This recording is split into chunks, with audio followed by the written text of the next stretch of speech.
मुझे सबसे बड़ा फेल्योर बीजेपी का क्या नजर आता है। एक तरफ आप लोग कहते हैं कि कांग्रेस का एकाधिकार खत्म होना चाहिए, जिसको बीजेपी ने कुछ हद तक कर दिया, लेकिन अभी भी बीजेपी एक पैन इंडियन, अखिल भारतीय समग्र दृष्टि और समग्र उपस्थिति वाली पार्टी नहीं बन पाई है। इतने बरस के बाद आपका फेल्योर, आप मेजोरिटी की बात कर ही नहीं सकते कि आपको किसी दिन 272 सीटें मिलेंगी। जनसंघ के जमाने से एक मिथ है कि हम लोग हिंदी बेल्ट की पार्टी है। रियलिटी ये है, गुजरात हिंदी बेल्ट में नहीं है, हम स्ट्रांगेस्ट हैं। महाराष्ट्र में हम सरकार बना चुके हैं, गोवा में हम सरकार बना चुके हैं, उड़ीसा में हम सरकार बना चुके हैं, कर्नाटक में हमारी सरकार चल रही है। ये सारे नॉन हिंदी बेल्ट में इतनी ताकत, उसके बाद भी छवि ये बनाना कि हम हिंदी बेल्ट के हैं। दूसरी बात, हमारे ये भी एक मिथ चल रहा है कि बीजेपी जेंडर बायस वाली पार्टी है, महिलाओं के लिए नहीं है। मैक्सिमम नंबर ऑफ महिला एमएलए मेरे यहाँ है, मैक्सिमम नंबर ऑफ एमएलए महिला पूरे देश में बीजेपी के हैं। यानी ground reality is all together different. और एक जमाना था जब कश्मीर में एंड कन्याकुमारी में हम कांग्रेस से ज्यादा नंबर थे हमारे। नहीं, मैं ये बिल्कुल आपकी बात मानता हूं कि जनाधार बढ़ा है बीजेपी का। प्रश्न मेरा ये है कि अगर बीजेपी राष्ट्रीय आकांक्षाओं को रिफ्लेक्ट करने वाली इतनी अच्छी पार्टी है और इतनी मेहनत हो गई, तो 272 सीटें कब आएंगी? मैं बहुत निकट भविष्य में देख रहा हूँ जी। 2014 में? मैं 2014 में चुनाव होगा, कब होगा मैं नहीं जानता, पहले भी हो सकता है। लेकिन जिस प्रकार से भारतीय जनता पार्टी आगे बढ़ रही है, उससे मैं साफ देख रहा हूँ कि देश की जनता भारतीय जनता पार्टी को बहुत आदर के साथ गले लगाएगी। एक मुद्दा इस चुनाव के बीच में आया जिसका संबंध 2002 के दंगों से है और उस पर सुप्रीम कोर्ट ने 2 तरह के ऑर्डर दिए हैं। इसका कोई इलेक्टोरल इम्पैक्ट आप कैंपेनिंग के दौरान देख रहे हैं या इस मुद्दे पर आप कुछ बात कहेंगे? पहली बात है कि कांग्रेस पार्टी ने इन इश्यू को भुनाने के लिए 2002 से अब तक 50 बार उपयोग किया है। सो कॉल्ड सेकुलर मित्रों ने भी अपनी रोजी रोटी कमाने के लिए भरपूर प्रयास किया है। पद्मश्री अवार्ड पाने के इच्छुक लोगों ने भी बहुत इस चीजों का इस्तेमाल किया है। तो इन चीजों का उपयोग किसी को रोजी रोटी में काम आया है, किसी को पद्मश्री अवार्ड पाने में काम आया है, किसी को हो सकता है अपनी नौकरी बचाने में काम आया है। तो उस प्रकार से एक जो छोटा सा गुट है वो इधर उधर अपना फायदा उठाता रहता होगा। जहां तक देश की जनता है वो गुजरात के विकास की ओर देख रही है, गुजरात के विकास की चर्चा हो रही है और देश चाहता है जैसे गुजरात में विकास हो रहा है वैसे देश के अन्य जगहों पे विकास हो। लोकसभा के चुनाव में क्या ऐसा हो सकता है कि विधानसभा में आपको जितना समर्थन मिला उससे कम मिले? जहां तक गुजरात का सवाल है, गुजरात में बीजेपी क्लीन स्वीप करेगी, क्लीन स्वीप। नंबर? मैं नंबर गेम में पढ़ता नहीं हूं, लेकिन क्लीन स्वीप करेगी। आप अपने पीक पर थे तो 14 सीटें आई थी 2004 में। जी नहीं, मैं इसको पिक पे नहीं कहता, पिक पे नहीं कहता। तो अब आप समझते हैं कि 20 सीटें 26 में से? मैंने पहले ही कहा कि जो पॉलिटिकल पंडित हैं मेरी इस बात पर विश्वास करते हैं कि मैं कभी क्लेम करने की आदत नहीं रखता हूं और मैं बहुत हिसाब किताब से चलने वाला इंसान हूं।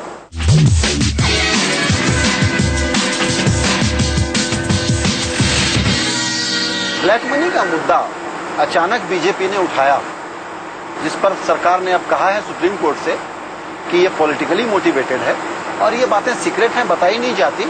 जर्मनी से लिस्ट हमारे पास आ गई है कि किन भारतीयों के खाते उनके उस बैंक में हैं। इस इशू को उठाने के पीछे क्या गेन क्या देख रहे हैं आप लोग? ये गेन के लिए है नहीं, ये चुनाव के लिए भी नहीं है।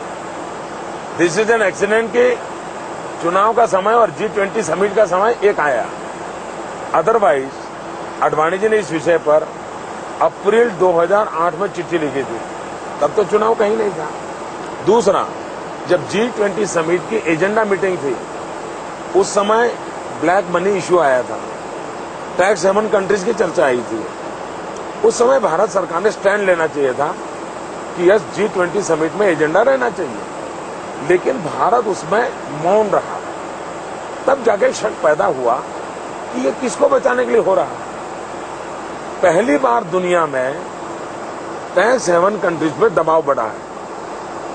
समृद्ध देशों को अब तक ब्लैक मनी चिंता का विषय नहीं था, क्योंकि उनको अपनी इकोनॉमी चलाने के लिए सफिशिएंट फ्लो था। रिसेशन के कारण वो खुद फंसे हुए हैं, उनको रुपयों की जरूरत है, और इसलिए उन्होंने दबाव बढ़ाया टैक्स हेवन कंट्रीज पर कि भाई हमारे देश के कौन लोग हैं चोर लुटेरे, उनके नाम दे दो।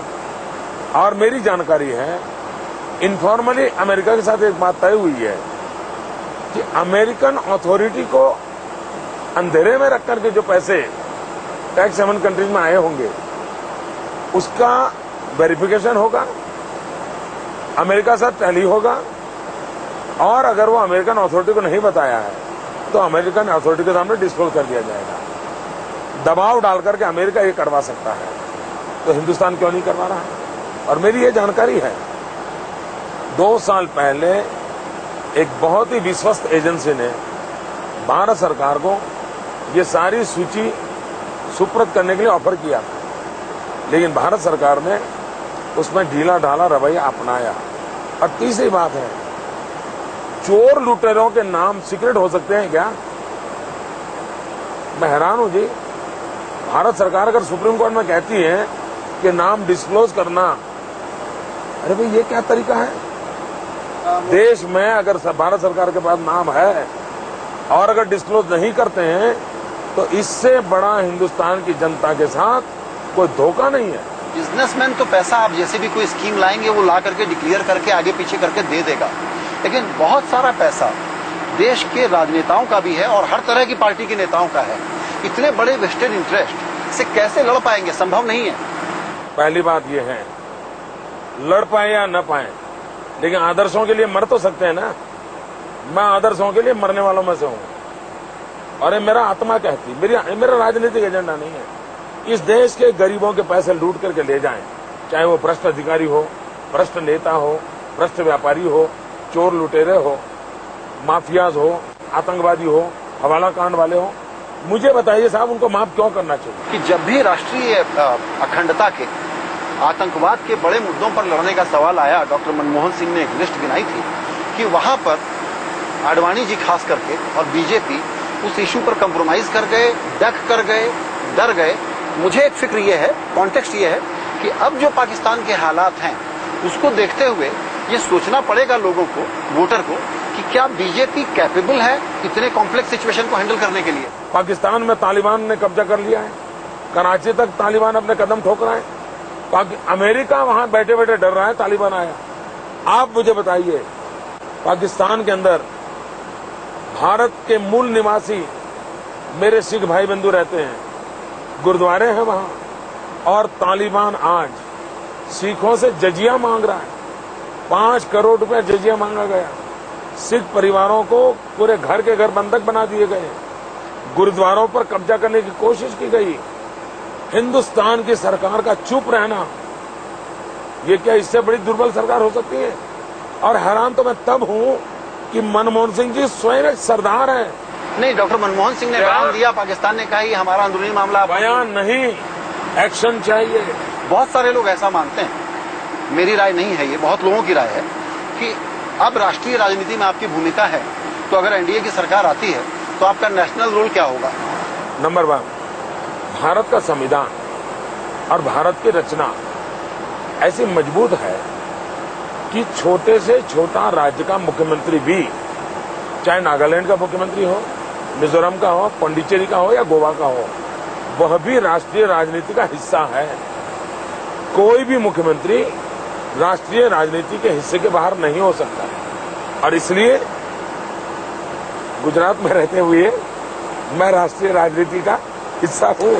जब ऐसा है कि एक मुख्यमंत्री के रूप में भी आप राष्ट्रीय रोल इतना बड़ा निभा सकते हैं, तो आपकी पार्टी के बड़े नेता, जो आपके मित्र लोग हैं, आपके सहयोगी लोग हैं, वो बार बार ये क्यों कह रहे हैं कि मोदी जी प्रधानमंत्री होंगे, मोदी जी प्रधानमंत्री हो सकते हैं? आपने पूछा होगा। मेरा इसके पास एक एक्सप्लेनेशन है। कभी आदमी बहुत बड़ा जब हो जाता है, ताकत बड़ी बढ़ जाती है, तो थोड़ा डर भी लगता है और गुड बुक में नाम लिखाना होता है। तो ये जितने ही राज्यसभा स्टाइल वाले नेता हैं कि मोदी जी को भी जरा नमस्कार कर लो। भैया, इस विवाद में मुझे मत घसीटो। ये सारे लीडर मेरे लिए बड़े श्रद्धेय हैं, मैं उनका बहुत आदर करता हूं। बारोसी जी के मैं पैर छूता हूं सर, अडवाणी जी के मैं पैर छूता हूं, अडवाणी जी के पैर छूता हूं। ये सब वरिष्ठ लोग हैं, मैं सबके चरणों में बैठ करके सीखने का प्रयास करता हूं। मैं एक बहुत छोटा कार्यकर्ता हूं भैया। चलिए, छोटे कार्यकर्ता का बहुत बहुत धन्यवाद। धन्यवाद भैया।